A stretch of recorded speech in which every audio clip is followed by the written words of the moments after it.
আসসালামু আলাইকুম ওরহমতুল্লাহি ওবারাকাতু। সম্মানিত ভিউয়ার্স, এ পর্যায়ে আমি আলোচনা করব মানতের মাসাইল কি। কোনো ইবাদত জাতীয় মানত মানলে যদি যে উদ্দেশ্যে মানত করেছে সে উদ্দেশ্য পূর্ণ হয়, তাহলে ওই মানত আদায় করা ওয়াজিব। উদ্দেশ্য পূর্ণ না হলে মানত আদায় করা ওয়াজিব হয় না।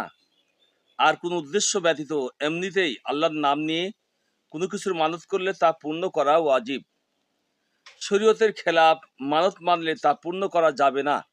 যেমন মাজারে কোনো কিছু দেয়ার মানত করলে বা নাচ গানের মানত করলে ইত্যাদি। মিলাদের মানত মানলে সে মানত বাতিল, তা পুরো করার দরকার নেই। নির্দিষ্ট গরু, বকরি বা মুরগি মানত করলে সেটাই দিতে হবে। আর যদি নির্দিষ্ট করে না বলে, তাহলে কুরবানির উপযুক্ত যে কোনো গরু বা খাসি দিতে হবে। নির্দিষ্ট কোনো স্থানে দেয়ার মানত করলে সেখানেই দেয়া জরুরি নয়।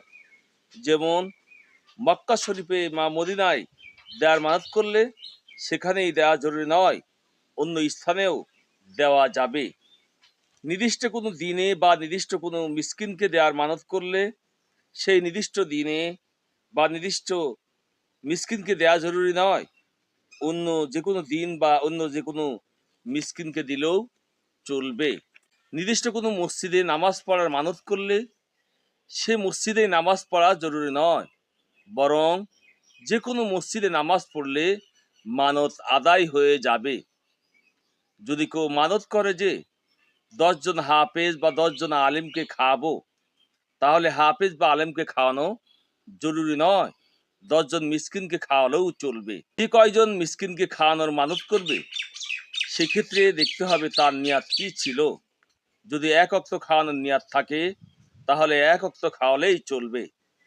আর যদি 2 ওয়াক্ত খাওয়ানোর নিয়াত থাকে বা কিছু নিয়াত ঠিক করে না বলে থাকে, তাহলে 2 ওয়াক্ত পেট ভরে খাওয়াতে হবে। যদি এক বা একাধিক মিসকিনকে কোনো পরিমাণ নির্দিষ্ট না করেই চাউল, ডাউল ইত্যাদি দেওয়ার মানত করে থাকে, তাহলে প্রত্যেক মিসকিনকে একটা সদগে ফিতরের পরিমাণ দিতে হবে।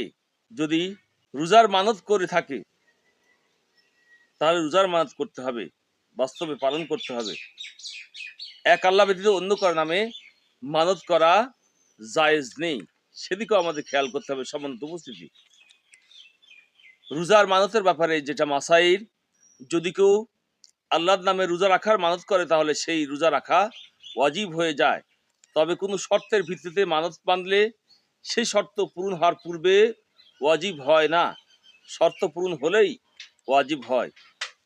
কোনো নির্দিষ্ট দিনে রোজা রাখার মানত করলে এবং সেই দিন রোজা রাখলে তার রাতেই নিয়াত করা জরুরি নয়, দুপুরের 1 ঘন্টা পূর্ব পর্যন্ত নিয়াত করা জায়েজ আছে।